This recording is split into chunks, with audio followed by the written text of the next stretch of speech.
Imagine you hold a single particle carrying a quantum state that you do not know. You have only this one specimen, yet you would like to send its exact state to a friend on the other side of the world. The obvious plan is to measure it, write down what you find, and post the description. But one particle will not reveal its full quantum state. A measurement gives you only one limited result, and in the asking it generally changes the state itself. Very well, you think. Then I shall copy it first and study the copies at leisure. But here the universe stops you flat. A deep law of quantum mechanics forbids any universal machine from making a perfect copy of an arbitrary unknown state. So you cannot fully read it from one specimen, and you cannot duplicate it for later study. And yet, remarkably, there is a way to transfer it perfectly, at least in principle. It is called quantum teleportation. Let us dwell on that prohibition, for it is the heart of the whole puzzle.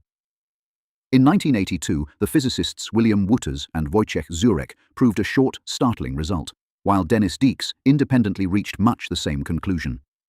No single physical process can perfectly copy every possible unknown quantum state. This became known as the no-cloning theorem. In our everyday world, that sounds absurd. We copy documents and songs and photographs without a thought. But quantum mechanics is governed by a strict mathematical linearity, and that linearity makes a universal, perfect copier impossible. Hold on to this. It will explain why teleportation works in its curious way, and why the original cannot remain behind beside the delivered state. But wait, you might say, why all this fuss? Why can the sender, whom we shall call Alice, not simply examine her particle very carefully, measure it from every angle, and tell the receiver, Bob, precisely what she found? The trouble is that a single quantum particle will never confess its full state.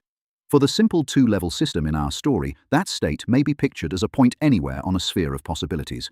To locate that point by experiment, Alice would need many identically prepared particles, measured in many different ways. But she has only one. A single measurement gives one bald answer, up or down, this way or that, and changes the specimen in the asking. With no copies available, Alice can never reconstruct the exact original state. She is holding a secret she cannot read and cannot photocopy. Describing it down the telephone is hopeless from the start. So teleportation needs a quite different ingredient, and it is one we have met before. Entanglement, the strange shared state that so troubled Einstein. Sometime before any teleporting takes place, Alice and Bob must prepare a pair of particles together in a special maximally entangled state and then take one each. Bob carries his half far away, across the city, or up into orbit. Taken separately, neither particle possesses a definite state of its own. It is the pair that possesses one shared state. When measured in corresponding ways, their results display precisely linked quantum correlations. Recall from our episode on Bell that these are not merely answers written secretly into the particles beforehand. No local set of hidden instructions can reproduce all the correlations quantum mechanics predicts. This shared entangled pair is the resource on which teleportation will run. Keep firmly in mind that it was distributed beforehand. Now, gather the players. There are 3 particles in our story, and it is worth holding each one clearly in mind. First, the message, Alice's mystery particle, carrying the unknown state she wishes to send. Second, Alice's half of the entangled pair. And third, far away, Bob's half of that same pair. Alice therefore holds 2 particles, the message and her half of the pair, while Bob holds the third, and waits. Everything now turns on a single ingenious move that Alice is about to make with the 2 particles in her possession. Here is the heart of it. Alice does not measure her 2 particles one at a time, asking what state each is in. Instead, she performs a single joint measurement on the pair together. Physicists call it a Bell state measurement. It asks not, what is each of you, but which of 4 possible relationships do you share? The measurement does not reveal the mystery state. Instead, it projects Alice's 2 particles, the message and her half of the entangled pair, into one of 4 joint states. And because her second particle was entangled with Bob's, the result determines which of 4 precisely related versions of the mystery state Bob's distant particle is left with. Now, what does Alice learn from this joint measurement? Not the unknown state, she never sees that. What she gets is simply one of 4 possible results, no more. 4 outcomes, which we may label with 2 ordinary bits, 00, 01, 10, or 11. That is the entire harvest. 2 humble bits, of the kind any computer files away by the billion. And here is the wonder of it. By themselves, those 2 bits tell Alice nothing whatever about the secret state she is sending. Each of the 4 results is equally likely, regardless of what that state was. The state has entered the protocol without Alice ever once reading it. Meanwhile, Bob's particle has been left in one of 4 precisely related versions of Alice's original state. In one case, it already has the state unchanged. In the other 3, it has been altered in one of 3 definite ways: bit-flipped, phase-flipped, or both at once. Which version Bob has depends entirely on which result Alice obtained. The quantum information is therefore recoverable at Bob's end, but it is still locked. Alice's 2 bits are the key that tells him which correction to make. And now we can lay to rest the question that must be nagging at you. If Alice's result determines which version Bob has something not travelled faster than light? Could Bob not read the message at once? He cannot. Until Alice's 2 bits arrive, every measurement Bob can make on his particle gives exactly the same random statistics, independent of the state Alice was sending. Indeed, Bob cannot even tell whether Alice has performed her measurement at all. To unlock the state, he needs her 2 classical bits, and Alice must send them by ordinary means: a telephone signal, a radio pulse, or a flash of light, travelling no faster than light ever does. Until they arrive, Bob has no usable message. Nothing has outrun light, and relativity sleeps soundly. At last, the 2 bits arrive. Bob reads them, and they tell him exactly which correction his particle requires. In one case, he need do nothing at all. In the others, he applies a bit flip, a phase flip, or both. A simple, definite operation on his single particle. And the moment he does, the disguise falls away. His particle is now in precisely the same unknown state that Alice's message particle held before her measurement. The same amplitudes, the same relative phase, every quantum detail intact. The state has been delivered whole without Alice ever learning what it was, and without 2 perfect copies ever existing together. Now look back and notice what the no-cloning law quietly demanded. When Alice made her joint measurement, her message particle ceased to carry the original state. It was absorbed into the measured pair and could not remain behind as a second copy. Between Alice's measurement and Bob's correction, Bob holds a transformed version of the state, while Alice holds the 2-bit key telling him how to undo the transformation. After the correction, Bob holds the exact state. At no point do Alice and Bob each possess a copy. The state was not duplicated across the gap. It was transferred, with the original necessarily erased from Alice's particle in the process. That is no accident, and no mere side effect. It is exactly what a universe that forbids perfect copying must insist upon. So let us be very clear about what crossed the gap, for this is where teleportation parts ways with the films. During the teleportation itself, no particle flies from Alice to Bob. No scrap of matter dissolves here and rematerializes there. The particle Bob holds at the end is the same particle he held at the start, his half of the entangled pair. The pair itself had been physically distributed beforehand. Once it was in place, and Alice had made her measurement, only 2 ordinary bits crossed the distance between them.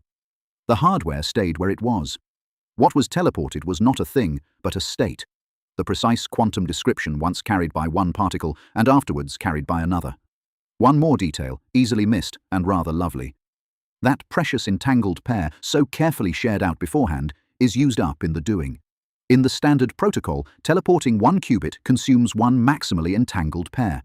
Alice's joint measurement spends that particular entanglement, and the same pair cannot be used to teleport a second state.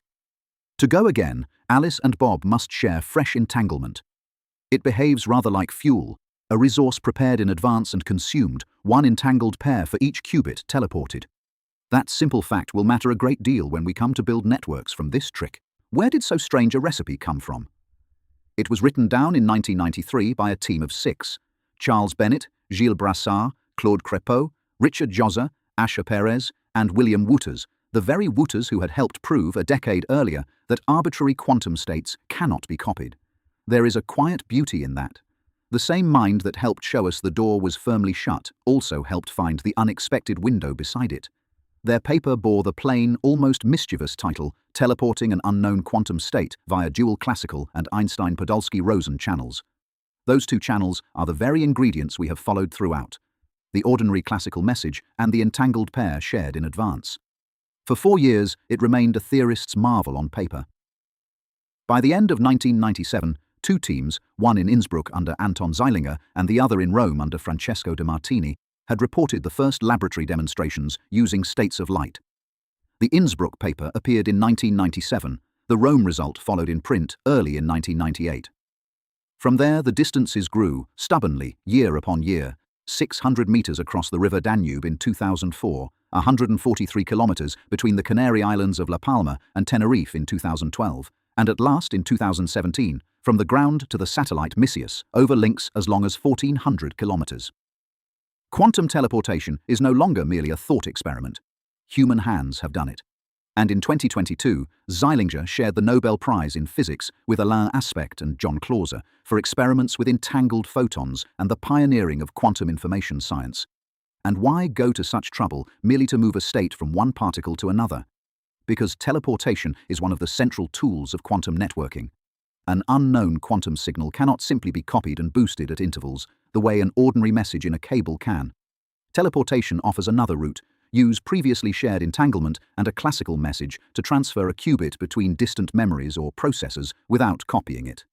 That could let many small quantum machines work together as parts of a larger whole. Join enough such nodes and entangled links, and you have the beginnings of something altogether new, a quantum internet. There is one last marvel to hint at, and it is what may make those great distances possible. You might well wonder how entanglement could ever be shared between places hundreds of kilometers apart, when fragile quantum states are so easily lost along the journey. The answer is, in effect, to teleport the entanglement itself. Prepare two shorter entangled links that meet at a middle station. Then perform the same kind of joint Bell measurement on the two particles at that station. The two untouched particles at the far ends are thereby left in an entangled state, even though they have never met and have never interacted. Two short links have become one longer link. This sleight of hand is called entanglement swapping. Repeated along a chain and combined with quantum memories and ways of correcting or purifying errors, it becomes the foundation of a quantum repeater, the device that may one day carry entanglement clear across the world. And perhaps this is a fitting place to pause and look back.